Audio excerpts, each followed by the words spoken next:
1963 ခုနှစ်မစ်စစ်စပီပြည်နယ်မှာအိုင်ဘီလင်းကလပ်ဟာသူမရဲ့ဘဝဇာတ်ကြောင်းကိုစာရေးဆရာမတယောက်စီပြောပြနေပါတယ်။သူမရဲ့အမေနဲ့အဖွားတွေဟာလည်းအိမ်ဖော်တွေဖြစ်ခဲ့ကြတာမို့သူမကိုယ်တိုင်လည်းအိမ်ဖော်တယောက်ဖြစ်လာမယ်ဆိုတာကိုစိုက်ခင်းတွေထဲမှာကြီးပြင်းလာကြတဲ့ကတည်ထားခဲ့တာပါ။သူမရဲ့ဘဝတစ်လျှောက်မှာလူဖြူကလေး19ယောက်ကိုပြုစုဆောင်ရှောက်ခဲ့ရပြီးသူမရဲ့ကိုယ်ပိုင်ကလေးကိုတော့တခြားတစ်ယောက်ကစောင့်ရှောက်ပေးခဲ့ရပါတယ်။အခုလက်ရှိမှာတော့သူမဟာလီဖော်မိသားစုစီမှာအလုပ်လုပ်နေပါတယ်။အိမ်ရှင်မအဲလီဇဘက်ဟာသူမရဲ့သမီးလေးမေးကိုတိတ်ကျူးမဆိုင်တာကြောင့်အိုင်ဘီလင်းကပဲတနာရီကို65ဆင့်နဲ့ကလေးကိုအဓိကထားပြုစုပြောထောင်ပေးနေရတာပါ။ဒီစာအုပ်ရေးဖို့အစီအစဉ်ဟာစကီဒါဖီလန်ကောလိပ်ကနေပွဲရပြီးအိမ်ပြန်ရောက်လာချိန်မှာစတင်ခဲ့တာပါ။သူမဟာနယူးယောက်ကနာမည်ကြီးစာအုပ်တိုက်တစ်ခုမှာအလုပ်လျှောက်ခဲ့ပေမဲ့အတွေ့အကြုံရင်ယူဖို့အပြောခံခဲ့ရပါတယ်။ဒါကြောင့်အခုတော့ဒေတာခန်သတင်းစာတိုင်းမှာအိမ်ရှင်မကန်နာအတွက်တန်ရှင်းရေးဆိုင်ရာမိကွန်းတွေကိုတစ်ပတ်$8နဲ့ဖြည့်ပေးရတဲ့အလုပ်ကိုဝင်လုပ်နေပါတယ်။တစ်ဖက်မှာလည်းအိုင်ဘီလင်းကဟိုးပြုတ်ခမီသားစုစီမှာအိမ်ဖော်လုပ်နေတဲ့သူမရဲ့အရင်းနှီးဆုံးသူငယ်ချင်းမင်းနီကျက်စင်အကြောင်းကိုပြောပြပါတယ်။အိမ်ရှင်မဟီလီဟာမြို့ကအ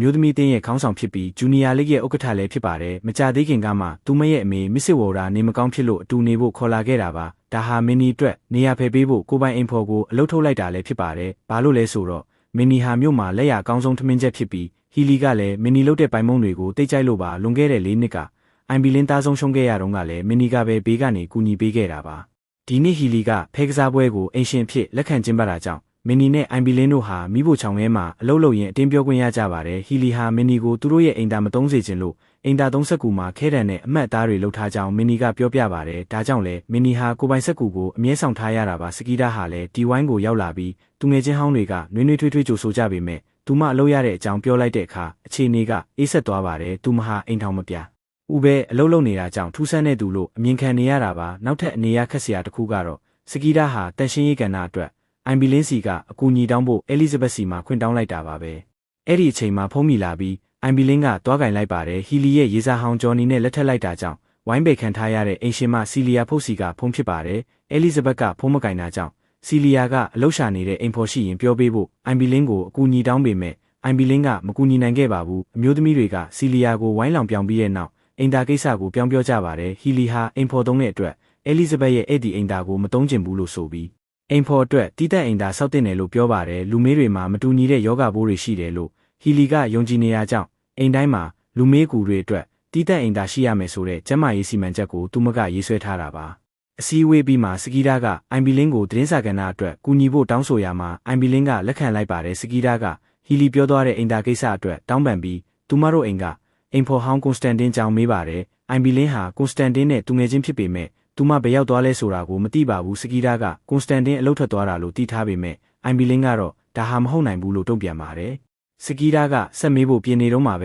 အဲလီဇဘက်ကကြားဖြတ်ဝင်လာပြီးဟီလီရဲ့စီမံချက်စာရွက်ကိုသတင်းလွှာမှာထည့်ပေးဖို့စကီဒါကိုပေးလိုက်ပါတယ်။အဲဒီနောက်စကီဒါဟာအိမ်ပြန်ပြီးသူမမေးနဲ့စကားပြောပါတယ်။ချာလော့ကကွန်စတန်တင်းကျောင်းကိုမဖြေဘဲရှောင်ဖယ်နေပြီးစကီဒါအလုပ်ရတာကိုလည်းအိမ်ထောင်မပြုတ်နိုင်မှစိုးရိမ်လို့မနစ်သက်ပါဘူး။ညစာစားပွဲမှာစကီဒါကကွန်စတန်တင်းကျောင်းထက်မေးတဲ့အခါသူမဖေကလိန်ပြောပါတယ်။စကီဒါကအမှန်တိုင်းပြောဖို့တိုက်တွန်းတဲ့အခါမှာကွန်စတန်တင်းဟာ29နှစ်ကြာအလုပ်လုပ်ခဲ့ပြီးမှအလုပ်ထုတ်ခံလိုက်ရတာကိုသိလိုက်ရပါတယ်။အငင်းပွားမှုတွေဖြစ်လာပြီးစကီဒါကိုတကယ်ပြုစုပြောထောင်ခဲ့တာကွန်စတန်တင်းဖြစ်တယ်ဆိုတာကိုသူမမေကလက်မခံတဲ့အခါစကီဒါဟာအိမ်ကနေထွက်လာခဲ့ပါတယ်။သူမဆယ်ကျော်တပ်ဘဝကဝမ်းနေနေတိုင်းကွန်စတန်တင်းကဘလို့နှစ်သိမ့်ပေးခဲ့လဲဆိုတာကိုပြန်သတိရနေမိပါတယ်။ဒါကပဲစကီဒါကိုအကြံတစ်ခုရစေခဲ့ပါတယ်။အိမ်ဖော်ရီရဲ့ဘဝနောက်ွယ်ကတကယ်ဆက်ကြောင်းတွေကိုရေးသားပြီးလူတွေကတစ်ဖက်ချမ်းကအမှန်တရားကိုမြင်နိုင်ဖို့စာအုပ်တအုပ်ရေးချင်လာတာပါ။နောက်တစ်နေ့မှာစကီဒါဟာအိုင်ဘီလင်းစီသွားပြီးသတင်းစာအတွက်ကူညီခိုင်းရင်အပြင်မှာအိမ်သားတစ်ဆောက်ဖို့လူတွေရောက်နေတာကိုမြင်လိုက်ရပါတယ်။ဘယ်သူမှမကြားနိုင်တော့တဲ့အချိန်မှာစကီဒါကစာအုပ်အတွက်အိုင်ဘီလင်းရဲ့ဇာတ်ကြောင်းတွေကိုပြောပြဖို့တောင်းဆိုပေမဲ့အိုင်ဘီလင်းကညှင်းလိုက်ပါတယ်။သူတို့စကားပြောနေတော့အဲလီဇဘက်ရောက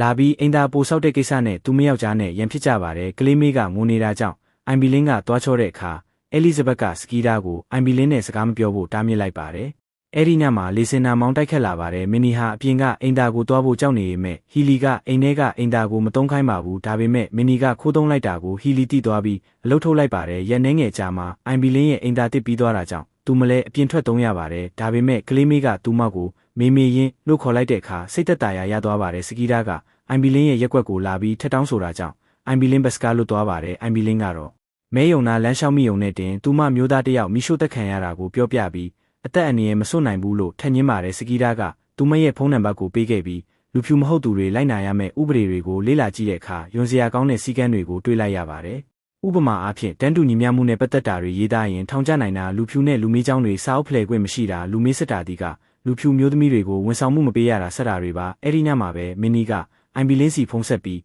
သူမအမားတစ်ခုလုံးမိပြီလို့ပြောပါတယ်ဟီလီကမင်းနီဟာသူခိုးပါလို့တမျိုးလုံးကိုလိုက်ပြောနေတာကြောင့်မင်းနီကပိုင်မုံထူးထူးခြားခြားတစ်ခုနဲ့လက်စားချေလိုက်တာပါဘာလို့ခဲ့လဲဆိုတာအသေးစိတ်မပြောပေမဲ့အလုပ်ပြန်ရတော့မှမဟုတ်လို့ငိုနေပါတယ်အဲ့ဒီအချိန်မှာပဲမင်းနီရဲ့ယောက်ျားကအိမ်ပြန်ရောက်လာပြီးအလုပ်ပြုတ်တဲ့ကိစ္စနဲ့မင်းနီကိုဝိုင်းရိုက်ပါတော့တယ်ဒါဟာအိုင်ဘီလင်းကိုစာအုပ်ကိစ္စပြန်စဉ်းစားစေခဲ့ပါတယ်ဖះเจ้าကတင်းအုပ်ဆရာကတတိရှိဖို့ဟောကြားတာကိုကြားပြီးနောက်သူမကစကီဒါစီဖုံးဆက်ပြီးစက်ကြောင်းတွေပြောပြဖို့ဖိတ်ခေါ်လိုက်ပါတယ်စကီဒါဟာဘယ်သူမှမမြင်အောင်ကားကိုအဝေးမှာရပ်ထားခဲ့ပြီးအိုင်ဘီလင်းကိုအမှန်တရားတွေပဲရေးချင်တာဖြစ်လို့လူဖြူတွေပေါ်မကောင်းတာတွေပါလဲဂယုမဆိုင်ဘူးလို့ပြောလိုက်ပါတယ်တစ်ဖက်မှာလည်းဟီလီရဲ့အိမ်ဖော်တစ်ကသူမကလေးကိုကောလိပ်ပို့ဖို့$85ချိခိုင်းပေမဲ့ဟီလီကဖះသခင်ဟာအလုပ်လုပ်နိုင်သူကိုအလကားမပေးဘူးလို့ဆိုကညှင်းလိုက်ပါတယ်မင်းနီရဲ့ယောက်ျားကလည်းသူတို့သမီးလေးကိုကြောင်းထွက်ခိုင်းပြီးအိမ်ဖော်လုပ်ခိုင်းပါတယ်မင်းနီအလုပ်မရတာကြာလာတဲ့အခါအိုင်ဘီလင်းကဟီလီရဲ့အတင်းဖြင်းတွေကိုမကြားနိုင်တဲ့သူတယောက်ပဲရှိတယ်အဲ့ဒါစီလီယာပဲလို့အကြံပေးပါတယ်မင်းနီသွားလျှောက်တဲ့အခါစီလီယာကဝမ်းသာအားရလက်ခံပါတယ်စီလီယာကအိမ်မှုကိစ္စမကျွမ်းကျင်တယ်လို့ကိုဝန်ရှိနေတာကြာအောင်အကူအညီလိုအပ်နေတာပါဒါပေမဲ့သူမအိမ်ဖော်ငှားထားတာကိုသူမယောက်ျားဂျော်နီကိုမပြောဖို့မင်းနီနဲ့ကတိကဝတ်လုပ်ထားပါတယ်ဂျူနီယာလိအစည်းအဝေးမှာဟီလီကသူမရဲ့စီမံချက်ကိုအစိုးရစီပို့လိုက်ပြီလို့ကြေညာပြီးစကီဒါကိုလည်းသတင်းလွှာမှာထည့်ဖို့တတိပေးပါတယ်စကီဒါကတော့ရှောင်လဲနေပါတယ်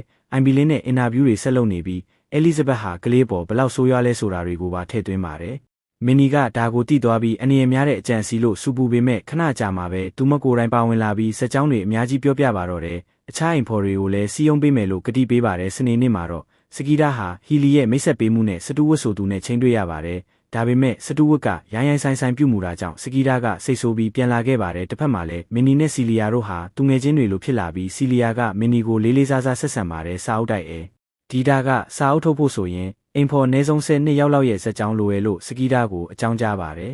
အခြားအိမ်ဖော်တွေကကြောက်လို့မပါဝင်ကျင်ကြတဲ့အခါမင်းနီကနမီတွေလွှဲသုံးပြီးသူမရဲ့ဇက်ကြောင်းတွေကိုပဲခွဲရေးဖို့အကြံပေးပေမဲ့စကီဒါကအစ်အမှန်မဟုတ်မှဆိုးလို့ညင်းပါတယ်အိုင်ဘီလင်းကတော့သူမကိုစိတ်မပြတ်စေဖို့သူမသားအကြောင်းကိုပြောပြပါတယ်သူမသားဟာတစ်တွေတဲရင်လဲကျသွားတဲ့အခါကားနဲ့တိုက်မိပါတယ်ကြီးကြပ်ရေးမှုကသူ့အလောင်းကိုကားနောက်ခန်းထဲပစ်တင်ပြီးလူမီးစေးရုံရှိမှဟွန်တီပြီးချထားခဲ့တာပါစေးရုံကဘာမှမတက်နိုင်တော့ပဲအသက်24နှစ်အရွယ်သားဖြစ်သူဟာအိမ်ကဆိုဖာပေါ်မှာပဲတေဆုံးခဲ့ရပါတယ်ဒီစာအုပ်ဟာအိုင်ဘီလင်းအတွက်တော့စိတ်တန်ရာတွေကိုကူစားဖို့နေလန်တစ်ခုပါပဲ